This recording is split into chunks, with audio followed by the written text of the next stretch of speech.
James from Future Impact Fitness back with another Personal Training Reacts video. This time it's less of a rant and more of a public service announcement. And it has to do with something that most people want to do. That's lose weight. Or do you? I would argue it's not weight you want to lose, it's fat. And the difference between these two mindsets is really, really critical. So what do I mean by that? Well, if you want to lose weight, weight is made up of a lot of things you don't want to lose. Bone mineral density, do you want that to be weaker? Do you want to be more dehydrated? Do you want to lose muscle? And with it, your basal metabolic rate? The answer to all of those things is obviously not. It's actually just fat that you want to lose. So the problem is that when you think to yourself, okay, so I want to lose weight, the first thing you're thinking is, okay, so I'm going to do a lot of cardio and I'm going to starve myself, right? That way I'm going to lose weight. And you will eventually come to realize that it's fool's gold that you've been chasing. See, initially, if you've been on the couch just eating cake, yeah, you're going to be putting on weight. But then you think to yourself, right, okay, I'm going to lose weight. Then what you do is you start doing, maybe take up jogging. Right? So you take up jogging and you go on a calorie restricted diet. In a lot of cases, it's quite a steep one as well because you're very determined, right? After a week, you think, hang on a second, I've lost a couple of kilos. And you think, great, eureka, I've found the secret, right? I'm just going to jog all the time and I'm going to just eat far, far less. But of course, this is not sustainable. And sustainability is the key. Because if you're adopting a strategy that's not sustainable, eventually you're going to return to type and put all the weight back on. And that's what happens. I think the stats are 93% of cases where someone loses 10% more of their body weight within a specified time. I believe it was like 6 months. In 3 years, they put it all back on. That's 93%. That's amazing. So what are those 7 people doing out of every 100 that the other 93 are not? Or another way to think about it is, what are the 93% of people doing that the other 7 are not? And that is adopting methods that are unsustainable. Even the word diet itself, I don't like that word because it implies finitude. So what are you going to do when the diet finishes? We'll go back to eating what made you fat in the first place. So rewinding, let's look at this idea of weight loss, the misnomer that it is, as really a fat loss game. I don't want it to seem like what I'm saying is that you can lose fat without losing any weight at all. You're going to put on muscle, you're going to lose fat. So initially that might be possible. But the rate at which you'll be able to put on muscle or sustain muscle is not the same as the rate that you'll lose fat. So eventually you're going to lose weight anyway. And if you draw a Venn diagram with fat loss and weight loss, there's a section in the middle, of course, where they're going to correspond. But what I'm getting at is the psychological aspect of how you approach this game, if you like, call it weight loss. But what it really is fat loss. I don't want you to be thinking that the secret to this game is to do heaps and heaps of cardio and not eat very much. Because eventually what's going to happen is your body's going to adapt to all that extra cardio and give you less return on investment. So let me explain what I mean by that. So your body's an adaptation machine.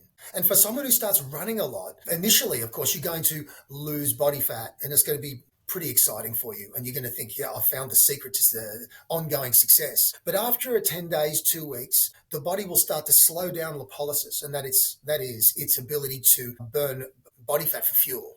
Okay. So when that starts to slow down, you're going to have to keep jogging more and more and more to keep up an adequate level of body fat reduction. Now, if you couple this with not eating very much, and let's not forget when you're doing a lot of cardio, you're going to be really hungry. Right? So you're going to start to burn off muscle. And when you burn off muscle, what happens is your basal metabolic rate will lower, which of course is also your caloric ceiling.